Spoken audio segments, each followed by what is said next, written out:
Friends, स्वागत है आपका आपके अपने YouTube channel all teaching plus पर। मैं आपका दोस्त सुनील कुमार। चलिए आज हम 11 क्वेश्चन से आगे हल करेंगे। ठीक है, 11 क्वेश्चन आपके स्क्रीन पर सो रहा होगा, आप वहाँ देखिए।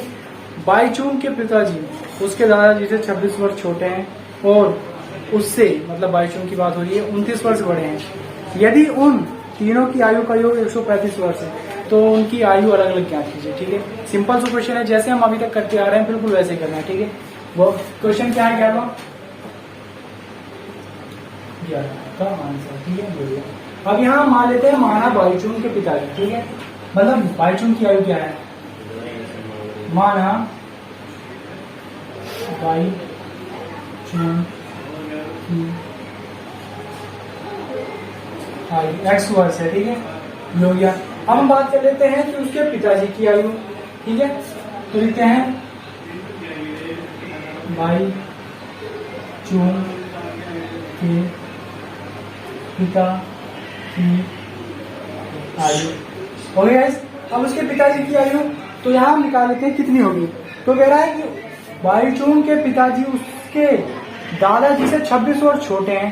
ठीक है, तो यहाँ क्या कह रहा है, बाईचुंग के पिताजी उसके दादाजी से 26 वर्ष छोटे हैं। इसका मतलब बाईचुंग से 26 वर्ष बड़े हैं, तो x प्लस 26 हो जाएगा। ठीक है, ये हो गया। अब हम बात करते हैं कि यहाँ बाईचुंग के दादाजी के वर्ष के बारे में निकाल देते हैं। तब यहाँ निकालते हैं हम बाईचुंग के दादाजी की आयु।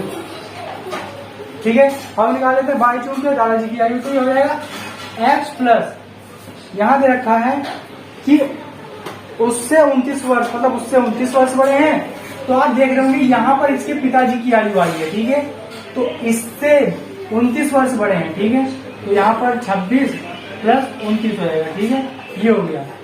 अब यहाँ क्या करते हैं, देखा है तीनों की आयु का योग, तो यहाँ लिखते हैं तीनों की आयु का योग।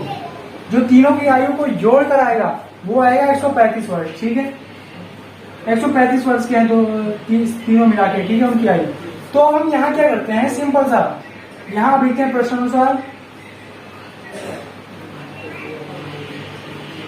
ठीक है, अब हमने यहाँ पर सारा नोट कर लिया है जो क्वेश्चन में दे रखा है। ठीक है, तो हम किताब को साइड में रखते हैं और इसे हल करते हैं। ठीक है, तो यहाँ पर हम क्या करते हैं, यहाँ तीनों का योग क्या रखा है 135 वर्ष है, तीनों को जोड़ लेते हैं। तो यह x प्लस फिर उसके पिताजी x plus 26 plus x plus 26 plus 29। आप यहाँ दोनों को जोड़कर 55 भी लिख सकते हैं। ठीक है, क्योंकि हो जाएगा x प्लस 55। ठीक है, इजिकल टू 135 हो जाएगा। ठीक है, क्योंकि ये है योग। अब ये आपको मैंने बता रखा है कि समान घात वाले जो चर होते हैं वो जुड़ जाते हैं। तो 1 2 3x और प्लस इन दोनों का योग 55 हो गया। और 55 में जब 26 जोड़ेंगे तो 5 हो जाएगा 11। ठीक है, बचा 1 तो हो जाएगा 5 6 7 8 81 इजिकल टू हो जाएगा 135। ठीक है, क्यों, क्योंकि अगर इसको जोड़ते हैं तो हमारा 55 आ गया। ठीक है, मैं आपको यहाँ करके बता दूं। और जब 26 जोड़ेंगे तो ये हो जाएगा 6 5 11 के हाथ लगे 5 2 7 1 8। ठीक है, समझ आ गया आपको। तो आइए अब हम इसको हल करते हैं। 3x है, इसको इधर ही ले लें। अब इसको आप काम कर सकते हैं, इधर ला सकते हैं। अब आप इसे इधर ले जाएंगे तो माइनस का हो जाएगा। ठीक है, चिन्ह बदल जाएंगे। तो 135 माइनस 81, 135 में से 81 घटा दीजिए तो 3x इजिकल टू हो जाएगा 15 में से 5 में से 1 जाएंगे, कितने बचे 4 बचे। सिंपल सी बात है। अब यहाँ पर देखिए 3 में से 8 नहीं जाएगा तो हम 13 में से 8 घटाएंगे। जब 13 में से 8 घटाएंगे बचेंगे 5 और x इजिकल टू जब निकालेंगे तो इसके साथ इंटू में है तो यहाँ भाग में चला जाएगा तो हो जाएगा 5 4/3। अब x की वैल्यू अगर निकालेंगे 3 से इसे काट देंगे तो ये कटेगा 3 एकम 3 2 बटा 3 बटे 24 तो ये आ गया 18 वर्ष। ठीक है, तो हम यहाँ पर ये लिख सकते हैं कि बाईचुंग की आयु। ओके गाइस, ये आ गई बाईचुंग की आयु।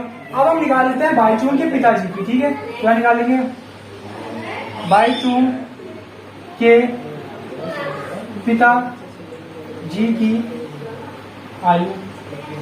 तो यहाँ आप देख रहे हैं कि जहां पर x है वहां पर हम ये 18 रख देंगे। ठीक है, 18 प्लस हो जाएगा 26। तो अगर हम 18 में 26 जोड़ेंगे कितना आएगा, 8 6 14 के 4 हाथ से लगे 1 2 3 4। ओके गाइस, ये हो गया 44 वर्ष। ठीक है, उसके पिताजी की आयु जो आई वो 44 वर्ष आई है। ठीक है, अब हम दादाजी की निकाल लेते हैं बाईचुंग के दादा जी की आयु। ठीक है, अब यहाँ आप देख रहे हैं कि x के स्थान पर 18 खड़ा है, 18 गया प्लस 55। अब इसको जोड़ दीजिए। ठीक है, इसको जोड़ेंगे आप तो कितना आएगा, 8 5 13 के 3 हाथ से लगे 1 और 5 1 हाथ से 6 1 7 73 वर्ष। ठीक है, ये आपका आंसर आ गया। ये बाईचुंग की आयु हो गई, ये उसके पिताजी की और ये उसके दादाजी की। ठीक है, नोट कर लीजिए। इससे जुड़ी अगर आपको कोई भी प्रॉब्लम या परेशानी आती है तो आप हमारे कमेंट बॉक्स में कमेंट करके बताइए। ठीक है, नोट कर लीजिए।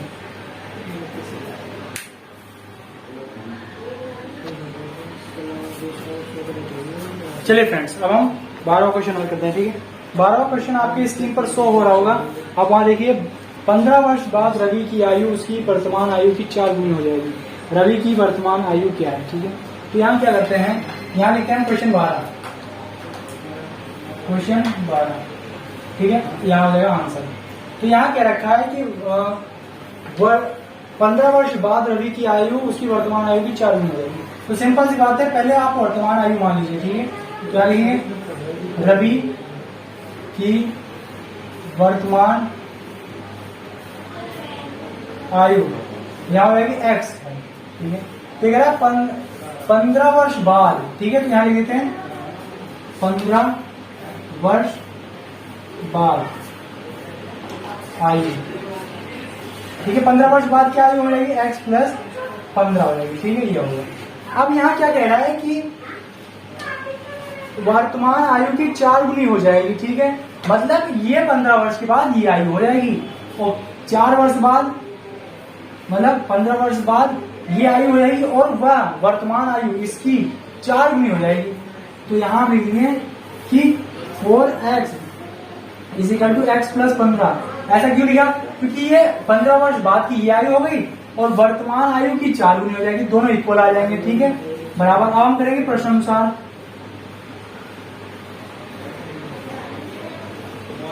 अब क्या हम करते हैं, यहाँ पर इसे सिंपली यहाँ रखकर हल करते हैं। 4x is equal to x plus 15। इसको इधर ले आइए आप, 4x minus x is equal to 15। आप इसमें से 4x में से x घटाएंगे, आ जाएगा 3x इजिकल टू 15। ये आ गया x, इसके साथ इंटू में है तो यहाँ अपॉन में चला जाएगा, 15/3। जब इससे इसे काटेंगे तो आएगा 5 बाद, तो यहाँ आएगा 5। तो ये है वर्तमान आयु। ठीक है, क्या लिखेंगे, अतः रवि की आयु 5 वर्ष। ठीक है, ये हो गई उसकी वर्तमान आयु। ठीक है, नोट कर लीजिए इसे। इसके बाद हम अगला क्वेश्चन कराते हैं। ठीक है,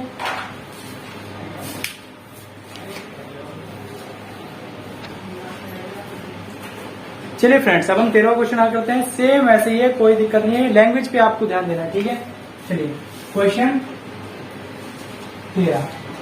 क्वेश्चन 13 दे रखा है कि एक परिमेय संख्या को 5/2 से गुणा करते हैं और 2/3 उसमें जोड़ देते हैं, जो प्राप्त होता है।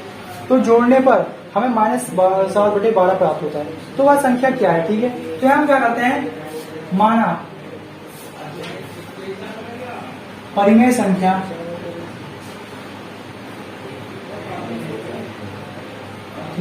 माना परिमेय संख्या x है। ठीक है, और उसमें अब कह रहा है कि उस संख्या में 5/2 से गुणा करते हैं। ठीक है, x को 5/2 से गुणा करने पर क्या प्राप्त होता है, x इंटू 5/2 हो जाएगा 5x/2। ओके गाइस, अब यहाँ बात कर रहा है कि जो प्राप्त हुआ है उसमें आप 2/3 जोड़ दें। ठीक है, तो यहाँ लिखेंगे कि 5x/2 में क्या जोड़ना है, 2/3 जोड़ने पर आपको माइंड से अपना हल करना है। ठीक है, इस लैंग्वेज पे ध्यान देना है। क्या हो जाएगा 5x/2 प्लस 2/3। ओके गाइस, अब ये हमने कर दिया जोड़ने पर, हमने सारा क्वेश्चन हल कर दिया सिंपली। अब ये कह रहा है कि इनको जोड़ने पर -7/12 प्राप्त होता है। ठीक है, तो आप क्या कर लेंगे, अब यहाँ लिखेंगे प्रश्न अनुसार। ठीक है,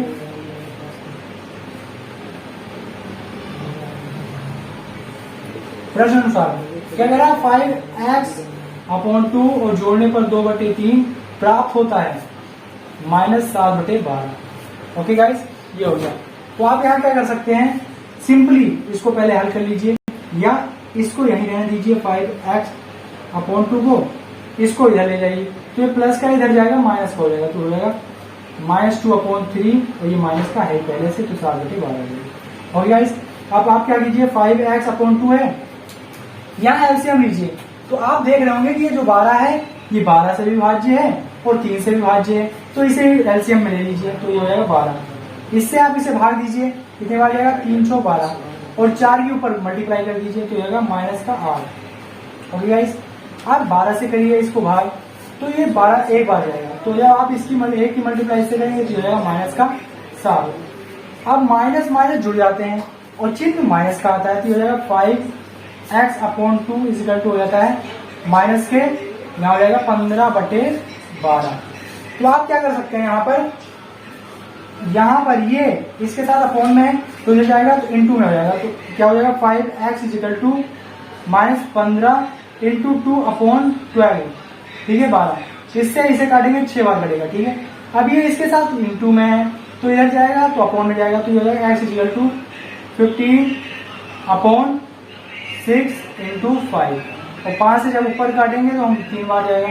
okay guys, x is equal to आएगा, यहाँ आ जाएगा 3/6, जब इससे ये काटेंगे तो आएगा 1/2। तो ये हमारी वो परिमेय संख्या। ठीक है, तो यहाँ पर ठीक है ये माइनस चल रहा है, तो ये माइनस की आएगी परिमेय संख्या। ठीक है, या माइनस का आएगा, तो यहाँ पर आपको मिल गई परिमेय संख्या। ठीक है, ये है आपकी परिमेय संख्या, नोट कर लीजिए। ओके गाइस, ओके, आज के लेक्चर हम यही समाप्त करते हैं और आगे क्वेश्चन हम कल करेंगे। ठीक है, अगली वीडियो में। धन्यवाद।